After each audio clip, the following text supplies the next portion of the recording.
Alright folks, buckle up. This courtroom clash is about to tackle one of the thorniest legal debates out there. When does a disturbing idea turn into a criminal act? Let's break down the battle over probable cause and the mysterious role of missing evidence. Your Honor, in these cases, we're not saying that probability can't be there. What we're saying is probability can be there so long as you have one piece of material. You have to have one piece of material to say that there was two children involved. Where does that case say that? The case... Wait, did you listen to my question? Do you have a case that stands for the proposition that despite testimony, that I have to have that CSAC? So it does call the case of the People's State of Michigan versus Zachary Radcliff. Counsel, appearances, please. Good afternoon, Your Honor. Amy Rise on behalf of the people. James Thomas on behalf of Mr. Radcliff. I didn't know Johnny on behalf of Mr. Radcliff.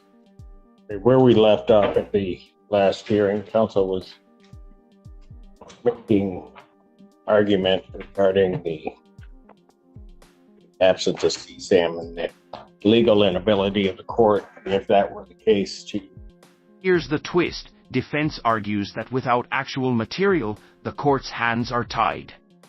But remember, legal interpretation isn't always about what's there, it's about what could be proven.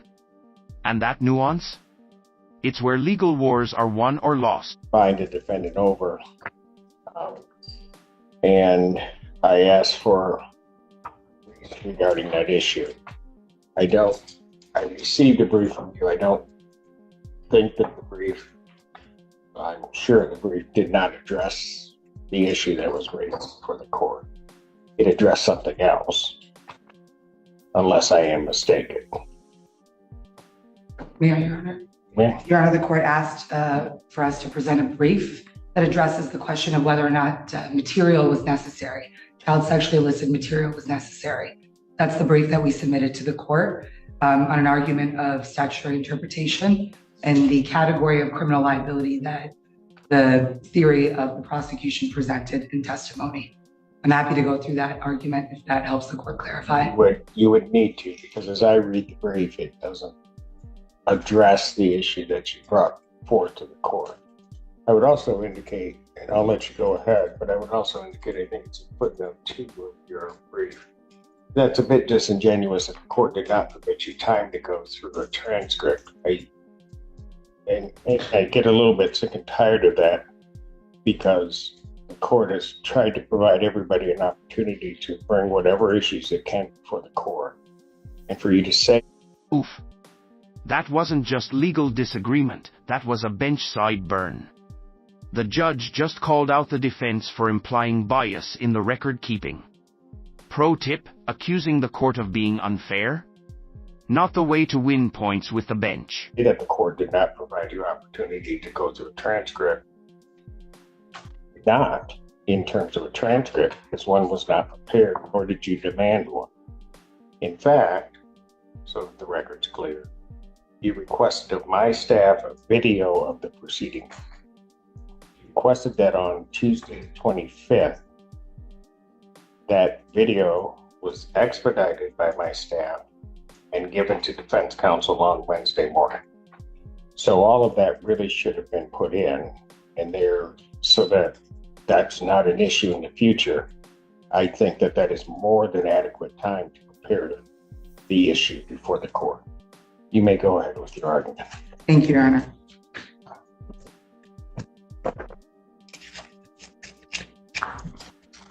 Your Honor, for the record, I would like the record to reflect that we did not receive the state's response till after 5 o'clock on Monday, as the court directed that we should have received it before 5.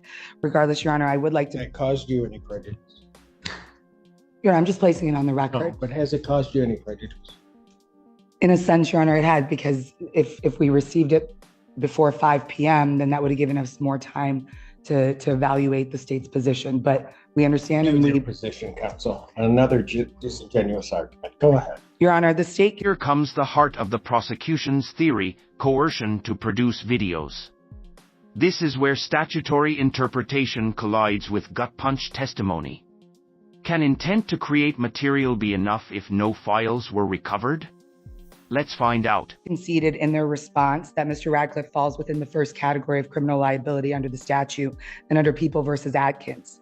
That category is a person who persuades, induces, entices, coerces, causes, or knowingly allows a child to engage in child sexually abusive activity for the purpose of producing any child sexually abusive material. The state's theory is that Mr. Radcliff did this by encouraging the alleged victims to make masturbation videos and email them to a Yahoo email or upload them to a Snapchat account provided to Trooper Ryan by the alleged victims. Your Honor, under People versus Willis, the Supreme Court in their order 1574652 stated, only as it pertains to this group, the first group as I indicated earlier, must a person act for the purpose of producing any child sexually abusive material in order to violate the statute MCL 750.145C2. The state has failed to elicit any testimony showing the probability that the coercion of child sexually abusive activity was for the purpose of producing any child sexually abusive material. Child sexually abuse. Now this is key. What exactly qualifies as child sexually abusive material? It's not just the act, it's about recorded content.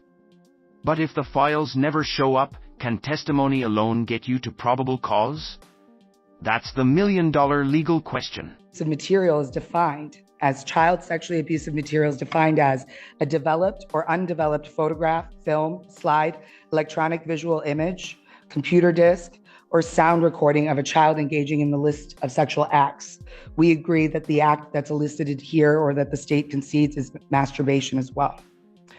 The state conceded that no evidence of child sexually abusive material was testified to and relies on evidence still being processed. This court cannot consider evidence that has not been presented. Evidence that it's at a crime lab still being evaluated is not evidence that was presented at the preliminary exam. The state also relies on two cases, People versus Sturza. The state relies on People versus Sturza. They indicate in those cases that the court affirmed the conviction. Your Honor, in that case, the defendant didn't fall under the first category. The theory of guilt presented by the state was that the defendant fell into the second category or even the broader third category. Your Honor, in addition to that, when we look at the jury instructions for child sexually abusive activity causing or allowing, that requires some form of material. As I presented that definition to the court, that element is needed under that jury instruction that the child abusive material be a picture. Defense is hammering the absence of physical evidence like a drum, but the state might argue, if 9 victims tell a similar story, does it really matter if the hard drive's empty? Picture, movie, or illustration made or produced by any means. No evidence of that form of material was presented in this court during the preliminary exam. Probable cause requires a quantum of evidence sufficient. It's not true, is it? I mean, you have the testimony of these 9 witnesses, or at least 7 of them. That is correct, Your Honor. But in the end of those, none of the testimony referred to actual material as is defined under the statute. Material requires a photo. It requires an image of some form, a video, whether developed or underdeveloped. It could have simply been undeveloped negatives of images. Nothing of that line was presented during testimony. Trooper Ryan testified that he reviewed a camcorder and 7 videos that came with it. None of them contained any material that was child sexually abusive material or child sexually abusive activity. He testified that his first Snapchat warrant came back and had nothing that supported that form of material. He testified that Google came back and found nothing from the witness Weston's Google email address that supported child sexually abusive material. He also testified that Yahoo came back in relation to the Yahoo email address that was provided to Trooper Ryan from one of the alleged victims, that nothing came back from that address. Nothing was testified to during preliminary exam that meets the definition of child sexually illicit material. And given the fact that the state has conceded. But witness says, I produced this movie. And this movie falls within the definition of the prohibited materials. You're saying that's not enough. Your Honor, that is correct. That's the case I was looking for, So, and where I don't have one. So, Your Honor, the Supreme Court indicated in their order in Willis that that's a question that's being presented here. Here, we're asking this court to look at statutory interpretation. When we look at statutory interpretation, we first look at the plain language of the statute, whether it's ambiguous or not. In Atkins, the court looked at that statutory interpretation, determined that because of the first form of criminal liability does not have an or between child sexually abusive activity or child sexually abusive material, it requires the form of material. If the state had made any other argument, then we would have a different conversation. Here, the state's theory in this case is that Mr. Radcliff coerced, encouraged, gave an idea to these alleged victims.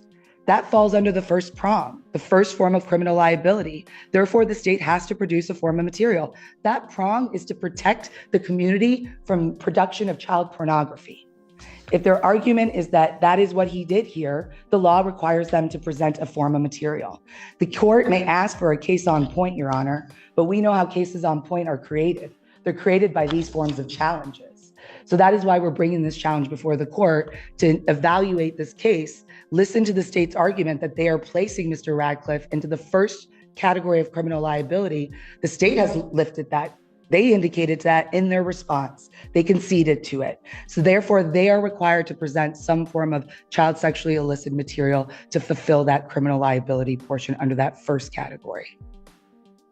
For those reasons, Your Honor, we ask this court to deny bind over on the charges that are associated with child sexually illicit activity, charges that are associated with Defense is going big, asking for total dismissal of the most serious charges. But are they reaching for a legal technicality or exposing a real prosecutorial hole? Stick with this one, it's far from over. Aggravated child sexually abusive activity, as well as charges associated with using a computer or internet to commit those crimes. We also request this court to deny bind over on the other counts, count 1, count 5, and count 33 of this case, as discussed in our last day of preliminary exams. Response.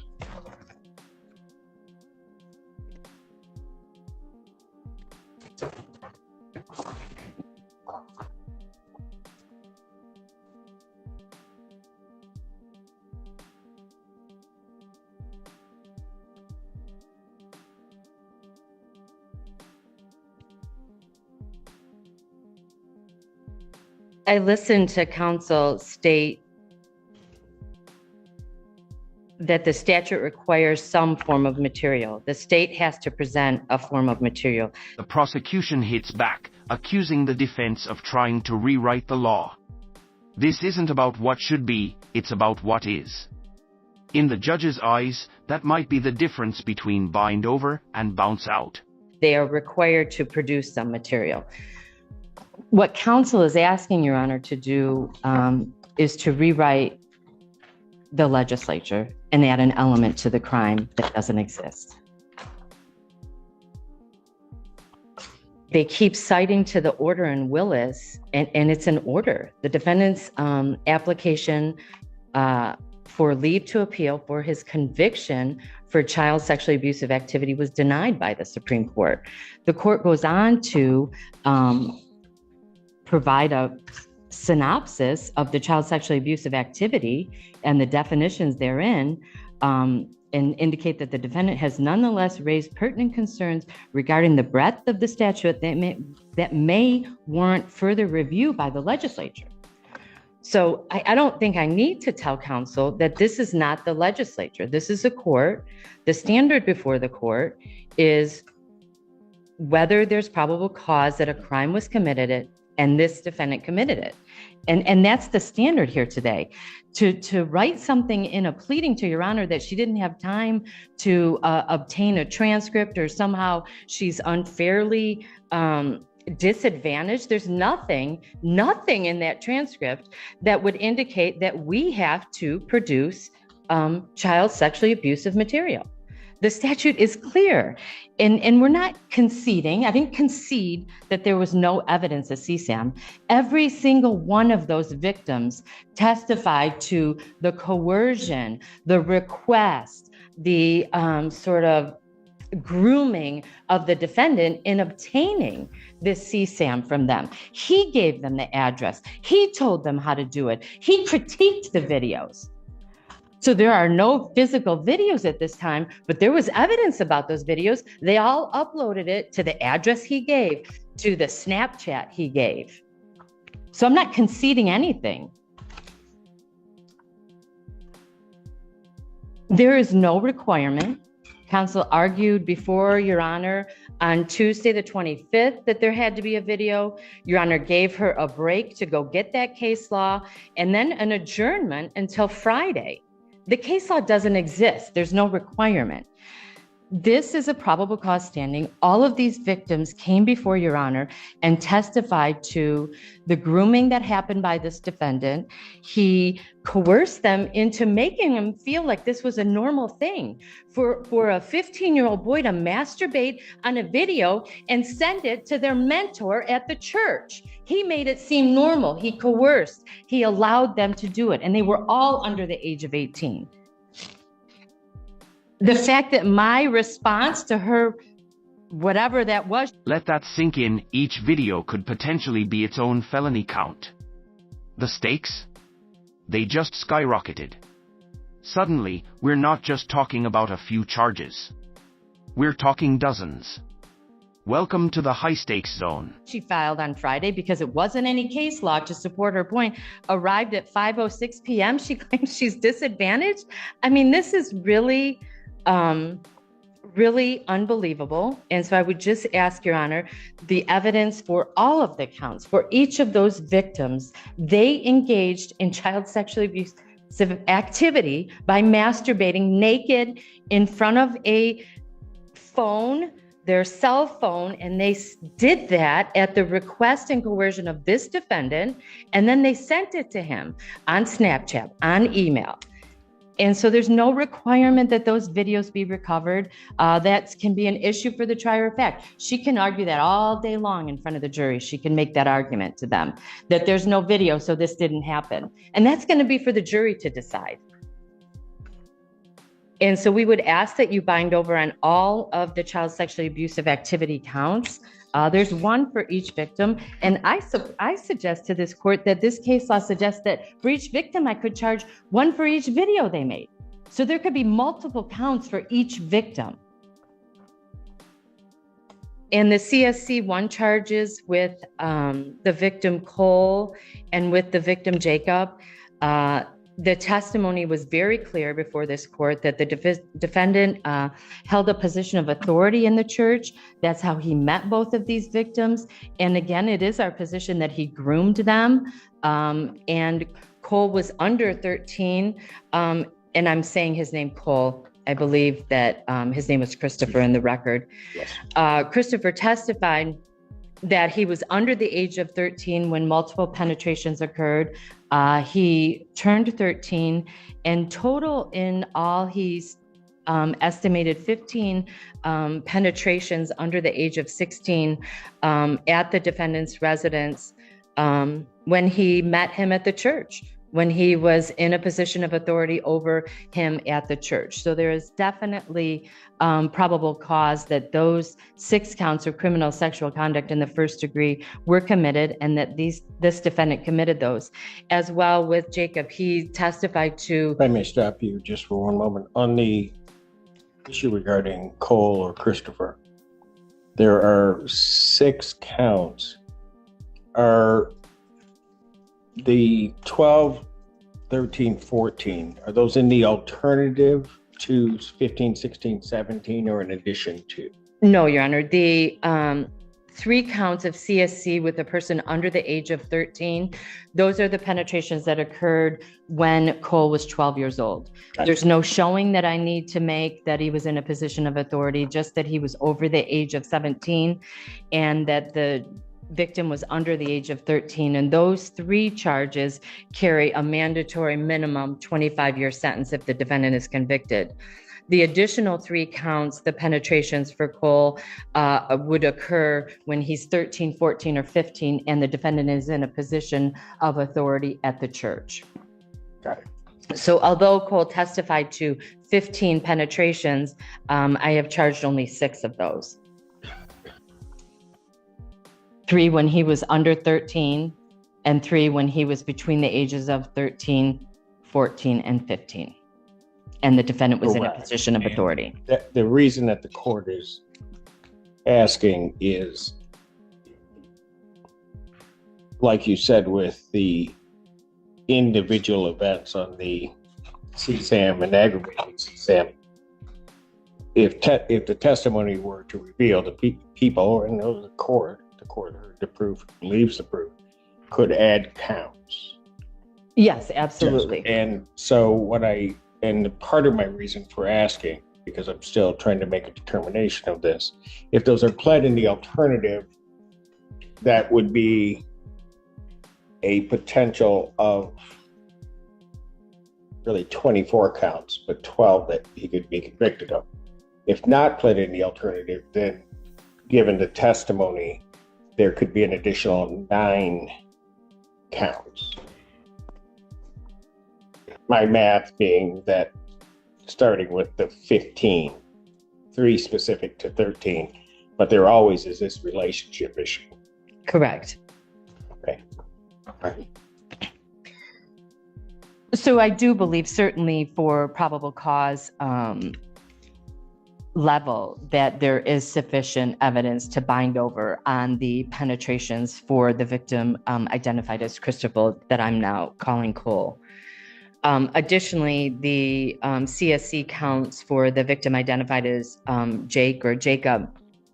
He testified to two very distinct penetrations. One occurred when the defendant, of course, was in this position of authority, had access to that victim at the church when he was 13, 14, or 15. The first penetration occurred in the vehicle outside the victim's home. And the second penetration occurred the following summer in the defendant's vehicle in the church parking lot, both located within Washtenaw County.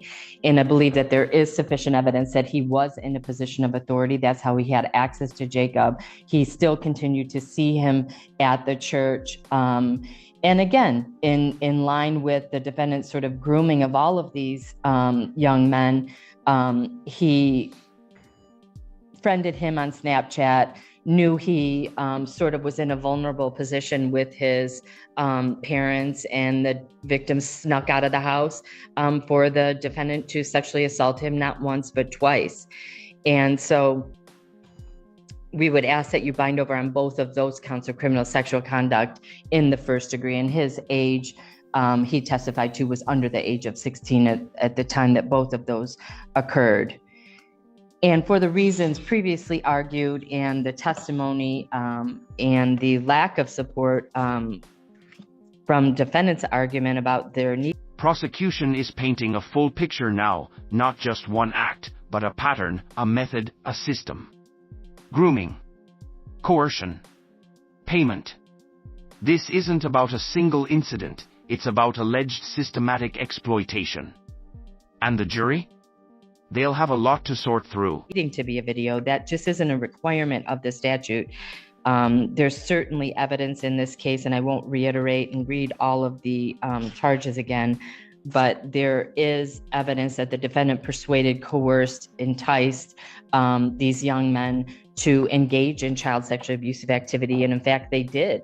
And it was for the purpose of producing this video, which they also testified they did and sent to him.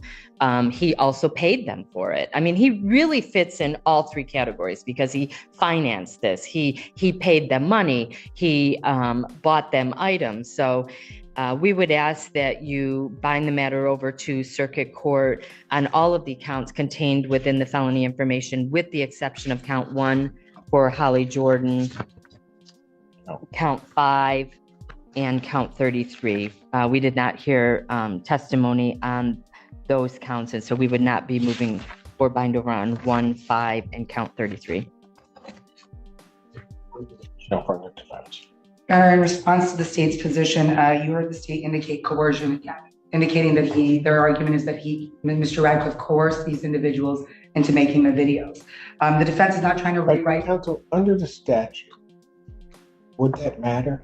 It does, Your Honor. Under the statute, coercion falls under the first criminal liability under Adkins. That is case law. It is case law presented by the Court of Appeals that divides criminal liability under the statute into three categories.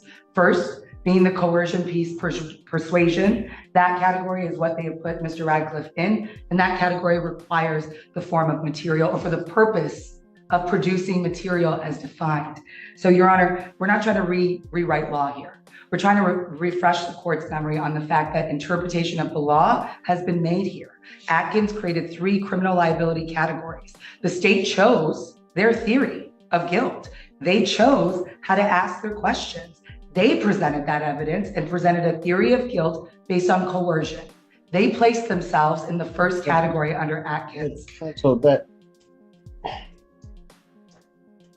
if I may, Your Honor. It certainly can be addressed in terms of coercion, but go ahead. In addition to that, Your Honor, Mr. Willis didn't fall under the first category.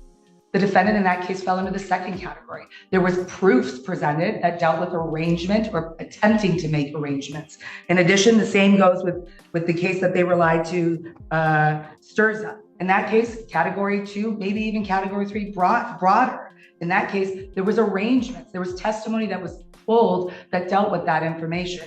Here, the state didn't have that theory of guilt. They didn't present that testimony. And now at the end of oral argument, they're saying, well, he could be under every category. Your Honor, the state chose their theory of guilt. They presented their theory of guilt, and that was coercion. That was encouragement. That was the allegations that Mr. Radcliff told them about this as an idea, right? That's what led to the actions. The state also says in their response that Mr. Radcliff requested. He didn't request this information. There was no testimony of that. Many of the victims indicated that he suggested the idea. They did nothing because they felt it was awkward or inappropriate, but later chose to reach out to him and ask if they was still an option. That's not a request that was testified to. That was an idea that was presented and a victim choosing. An idea presented to a 13-year-old. And that would fall under the coercion encouragement. Your Honor, the court defines encouragement as if I may, defines encouragement as to attempt to persuade or to spur on. And they do that in Sturza, the case that the state is relying on. So if that is encouragement, that's the idea that was presented. That places Mr. Radcliff in the first category by the actions of the state. Therefore, the state has to meet that burden of presenting material here. But you're making that up about material. Again, give me a case that says that. I'm not here, hold counsel. I'm not here. :06. And there it is. The judge slams the gavel, not literally, but rhetorically, shutting down the defense's attempt to force new legal ground. I'm not here to make law, she says. Translation? You argue the law as it exists, not how you wish it worked. For some, educational experience of statutory interpretation. I'm not here to do that. We have the law that we have. And you may not like it. There are plenty of laws that I have to enforce. I may not like. That is correct. But I can't go just making up new law. That's not my job as a judge. Your Honor, the law is the statute. Am I correct on that presumption? I don't answer your questions. Your Honor, the law here is the statute that the state is relying on. The statute has been broken down in Atkins case law presented to this court in those three categories. That's case law, Your Honor, that we are presenting to this court. Unless the court can find. None of that says they have to have the